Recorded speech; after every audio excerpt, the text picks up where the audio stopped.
Ever wonder how the US elects its leaders? It's a fascinating process that involves millions of people and a lot of steps. In this quick video, I'll break down the US election process in just 3 minutes. Let's dive in. By the end, you'll have a clear understanding of how it all works. In the US, elections happen every 2 to 4 years. This includes not just the presidential elections, but also midterm elections, local elections, and special elections. Citizens get the chance to vote for their leaders at local, state, and federal levels. This means you can vote for mayors, governors, senators, and of course the president. The biggest spotlight, the presidential election. This is the event that captures the most attention and has the highest voter turnout.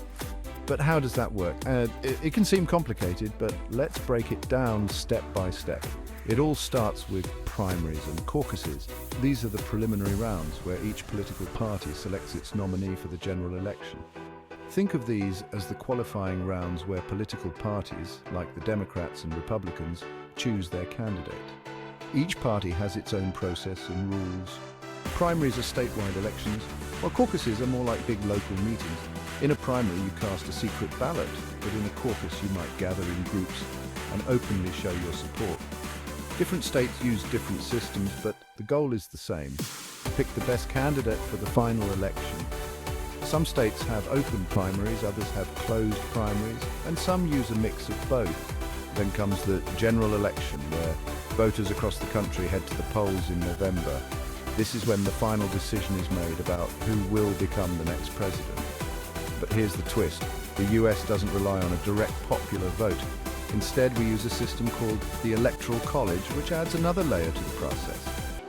This system was established by the Founding Fathers as a compromise between a popular vote and a vote in Congress.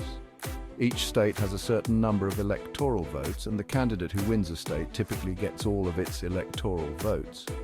The number of electoral votes per state is based on its population. To win, a candidate needs at least 270 electoral votes.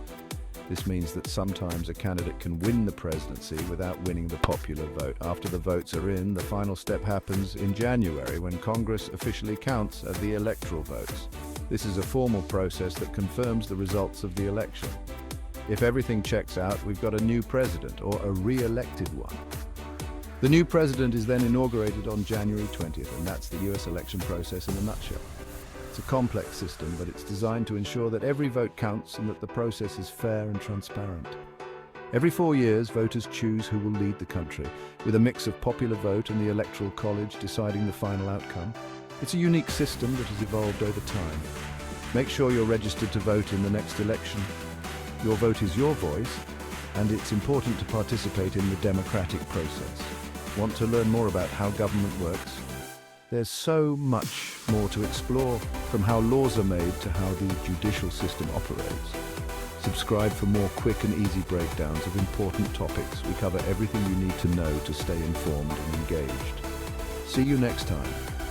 Thanks for watching, and don't forget to like and share this video with your friends.